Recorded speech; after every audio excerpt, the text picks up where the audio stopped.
Students, first of all, a very auspicious morning to all my dear students. Students, today we are going to start section 3 of your book. This is a poem. The poem name is The People Upstairs. This poem is written by Eugene Ness. Before starts this poem, I would like to tell something about poet. Eugene Ness is born in 1902 and died in 1971. He was a famous American poet who was known for his humorous style of writing. The Adventures of the Isabel is one of his most popular poems. बेटा मैं है ना इस poem को start करने से पहले क्या है पोएट के बारे में आपको कुछ बता दूं। जो इसके पोएट है ना इस पोएम के द पीपल अपस्टेयर्स के वो 1902 के अंदर तो उनका जन्म हुआ था, यानी कि 1902 के अंदर उनका जन्म हुआ और 1971 के अंदर यानी कि 1971 के अंदर उनकी डेथ हुई। और ये एक अमेरिकन पोएट हैं जो किस चीज़ के लिए फेमस है, ह्यूमर स्टाइल ऑफ राइटिंग के लिए, यानी कि मजाक किया जो राइटिंग नहीं है, यानी इनकी जो जितनी भी क्रिएशन है उसके अंदर मजाक के रूप में इन्होंने लिखा है, यानी कि बहुत ज़्यादा पढ़ने के बाद हमें हंसी आती है इनकी राइटिंग को पढ़ने के बाद, यानी कि ह्यूमरस वे से इन्होंने लिखा है। और इनकी जो है ना पोएम्स है ना उनमें से सबसे जो है ना मशहूर पोएम में से एक पोएम है एडवेंचर्स ऑफ इजाबल, वो मशहूर पोएम है इनकी।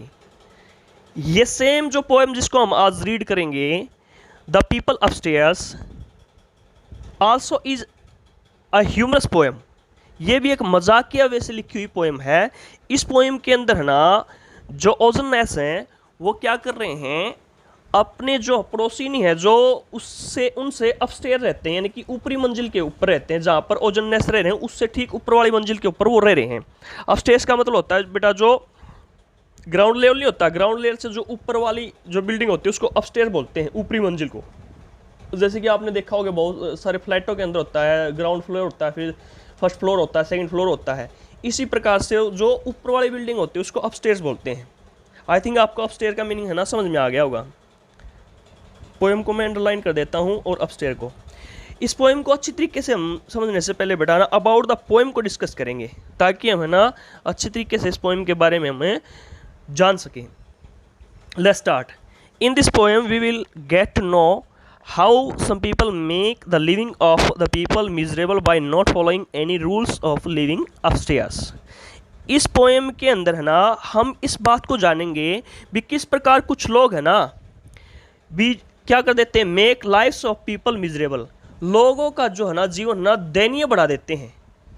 क्या करके, by not following any rules of living upstairs, यानी कि जो अपस्टेयर्स पर रह रहे होते हैं ना वो अपस्टेयर्स के रूल को फॉलो नहीं करते हैं, जिसके कारण हम जो उनके जो नीचे जो बिल्डिंग के अंदर रह रहे हैं उनकी जो लाइफ क्या हो जाती है, बड़ी दयनीय हो जाती है, मिजरेबल हो जाती है।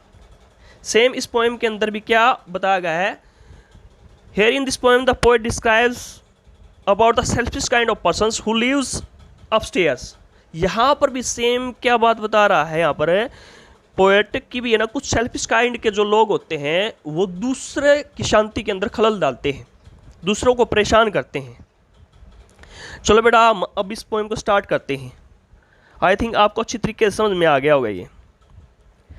Let's start. The people upstairs all practise ballet, their living room is a bowling alley, their bedroom is full of a conducted tours. यहाँ पर क्या बताया गया है बेटा कि जो कुछ लोग हैं ना जो अपस्टेयर्स पे होते हैं, अपस्टेयर पे रहे होते हैं, ऊपरी मंजिल के ऊपर रहते हैं, ऑल प्रैक्टिस बैलेट। बैलेट क्या है बेटा, बैलेट मीन्स यहाँ पर क्या है, ballot it is a kind of a dance, ये एक प्रकार का डांस का एक प्रकार है। ये जो डांस नहीं होते हैं, डांस के बहुत सारे प्रकार होते हैं, उनमें से बैलेट भी क्या है कि डांस का प्रकार है। जो लोग अपस्टेयर पे रहते हैं ना वो क्या करते रहते हैं, पूरा ही दिन ना क्या करते हैं, वो यहाँ पर अपने बेसिकली नेबर्स के बारे में बता रहा है यहाँ पर पोएट, जो उसके जो नेबर है ना जो अपस्टेयर के ऊपर रह रहे हैं वो क्या करते हैं, पूरा दिन क्या करते रहते हैं, बैलेट की प्रैक्टिस करते रहते हैं। बैलेट मैंने बता दिया है एक प्रकार का डांस का प्रकार होता है। Their living room is a bowling alley, जो उनका जहाँ पर वो लिविंग रूम है ना वो एक प्रकार से क्या बॉलिंग एले है। बॉलिंग एले क्या होता है बेटा, ये भी एक प्रकार का गेम होता है जिसके अंदर एक बॉल होती है, उस बॉल के साथ ना आपने देखा होगा बोतल के जैसे ना बहुत सारे वो रखे होते हैं, पीसीज होते हैं बोतल जैसे, उनको उस बॉल के साथ एकदम से गिराना होता है, उसको बॉलिंग एले बोला जाता है। अगर हम इसको डिस्क्राइब करें अच्छी तरीके से, a long narrow area of bowling, यानी कि बीड़ा सा एरिया होता है बॉलिंग करने के लिए, जिसके साथ उस के अंदर आप उस बॉल के साथ है ना उन सभी कप वगैरह होते हैं, बोतल के टाइप के जो भी प्रोडक्ट वहाँ पर रखे होते हैं, उनको एक साथ गिराना होता है, उसको बॉलिंग एलो बोला जाता है। तो उनका जो लिविंग रूम है क्या है, एक प्रकार से क्या है, बॉलिंग एले जैसा है। यहाँ पर कोई पॉइंट है जो क्या डिस्क्राइब करना चाह रहा है कि भी शोरगुल की आवाज़ें ना आती रहती हैं, कभी कुछ गिरने की, कभी कुछ गिरने की, कभी डांस की आवाज़ें आती हैं, कभी बॉलिंग एले की आवाज़ें आती हैं, ये सब। Their bedroom is full of conducted tours, जो उनका जो शयन कक्ष ना बेडरूम है वो एक प्रकार से क्या होता है, ऐसा प्रतीत होता है जैसे कि इन टूर्स को ना, वहाँ पर हम टूर नहीं होते हैं जैसे कि हम कहीं टूर पे जाते हैं, तो नियमित रूप से वहाँ पर टूर कंडक्ट किए जाते हैं उनके बेडरूम के अंदर। कहने का मतलब ये है यहाँ पर बेटा कि भी जो ना उनका बेडरूम है ना, उस बेडरूम के अंदर ना भीड़ भड़ाका रहता है, ऐसा लगता है कि जैसे कि लोग है ना उनके बेडरूम के अंदर है ना टूर पे आए हुए हैं। Their radio is louder than yours. They celebrate weekends all the week. और जो उनकी जो रेडियो की आवाज़ है ना, आपके रेडियो की आवाज़ से ना क्या होती है, बहुत ज़्यादा लाउडर होती है, ज़्यादा ऊंची होती है, यानी कि शोरगुल बहुत ज़्यादा करते हैं वो।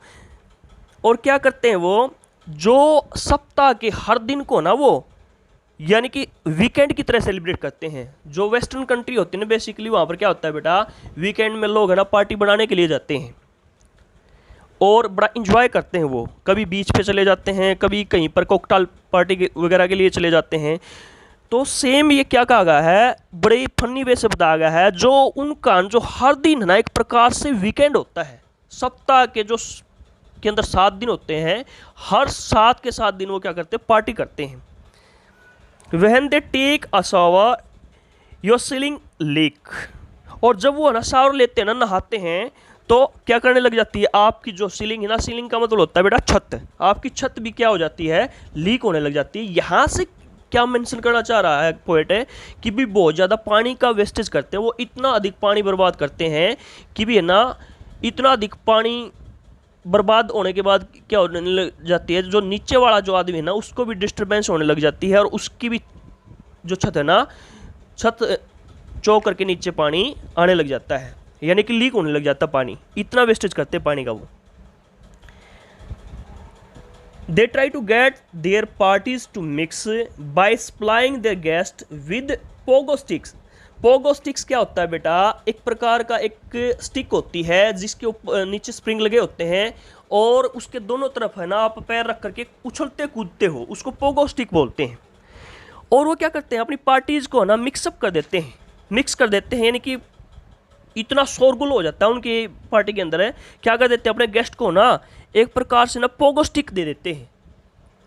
यानी कि कहने का मतलब क्या है यहाँ पर पोएट का, कि भी बहुत ज़्यादा शोरगुल होता है, उठा पटक की आवाज़ आती है, पोगो स्टिक्स, एक प्रकार से ऐसा लगता है कि जैसे कि ना पोगो स्टिक के साथ कोई टक टक की आवाज़ कर रहा है। And when their fun at last abates, और जब उनका जो है ना लास्ट में जो उनका जो मजाक कर रहे होते हैं, वो जो आनंद उठा रहे होते हैं, वो ख़त्म हो जाता है, तो फिर क्या हो जाता है बेटा, एबेट्स का मतलब होता है यानी कि नॉइस, एक प्रकार का नॉइज साउंड नहीं होता है, जो कम हो जाता है। इसके बारे में एबेट्स का मीनिंग यहाँ पर क्या लगेगा, यानी कि नॉइस थोड़ा सा लेस हो जाना, जो शोरगुल होता है थोड़ा कम हो जाना। And when their fun at last abates, और जो उनका जो आनंद कर रहे होते हैं उसका शोरगुल जब कम हो जाता है, they go to the bathroom on roller skates. Roller skates क्या होते हैं बेटा, जो स्केटिंग नहीं होते पैरों के अंदर, जो वो बैरिंग वगैरह डाल के वाले जूते होते हैं, उसके ऊपर हम स्केटिंग करते हैं, फिसलते हैं, उसको बोलते हैं। और जब है ना हद तो तब हो जाती है जब उनका वो शोरगुल, जब वो पार्टी वगैरह करते हैं उनका ख़त्म हो जाता है, तो फिर ना बाथरूम में भी है ना क्या करने के लिए लगा करके जाते हैं, ऐसा प्रतीत होता है जैसे कि ना वो रोलर स्केट्स यानी कि स्केटिंग वाले नहीं होते, जो उन पर चल करके जा रहे हैं। अब यहाँ पर पॉइंट बहुत ज़्यादा तंग आ गया है उनसे, और वो क्या कह रहा है, I might love the people upstairs more if only they lived on another floor. वो क्या कहता है कवि कि भी मैं है ना जो अपस्टेज जो लोग रह रहे ना, शायद मैं उनको और भी अधिक पसंद करता। ऐसा नहीं है कि कवि उनसे एट कर रहा है, बी पर्टिकुलर उसके कारण उनसे एट कर रहा है, बस जस्ट पोएट को किस चीज़ से डिस्टर्बिंग हो रही है कि भी है ना लोग है ना बहुत ज़्यादा ना शोरगुल कर रहे हैं, बहुत ज़्यादा डिस्टर्ब कर रहे हैं एटमॉस्फेयर को, इस कारण से। तो इसको लेकर के क्या कह रहा है कवि की भी है ना जो मेरे ऊपर जो अपस्टेज के ऊपर जो ऊपरी मंजिल के अंदर जो लोग रह रहे हैं, शायद मैं उनको ना और अधिक पसंद कर रहा होता if only they lived on another floor, अगर वो किसी और दूसरे फ्लोर के अंदर रह रहे होते। अब मैं उनको अधिक क्यों पसंद नहीं कर रहा हूँ, क्योंकि वो बहुत ज़्यादा शोरगुल कर रहे हैं, मुझे डिस्टर्ब कर रहे हैं, इसलिए मैं उनको ना लाइक नहीं कर पा रहा हूँ। अगर मान लो वो मेरे से कहीं दूर रहते और उन आते जाते में उनसे हमारा कन्वर्सेशन होता, तो बेसिकली हो सकता मैं उनको और अधिक लाइक करता। बट जो उनका जो नॉइजी बिहेवियर है ना वो मुझे डिस्टर्ब करता है, उसके कारण है ना मैं उनको इतना पसंद नहीं कर पा रहा हूँ। तो यहाँ पर इनडायरेक्टली क्या कहना चाह रहा है पोएट की भी है ना ये जो लोग है ना काश ऐसा कुछ हो जाए कि भी ना किसी दूसरे फ्लैट के अंदर शिफ्ट हो जाए। Thank you and have a nice day. बेटा आपको क्या करना है, इस पोएम के जो सारे जो कंप्रीहेंसिव क्वेश्चन है ना उनको आपने तैयार करना है। दूसरा जो इसमें पोगोस्टिक है और ये बॉलिंग एले है, ये जो शब्द दे रखे हैं ना मैं एक पिक्चर दे दूंगा आपको और सीलिंग वगैरह है, उसको आप देख करके अच्छी तरीके से समझ जाओगे ये होते क्या है। Thank you and have a nice day.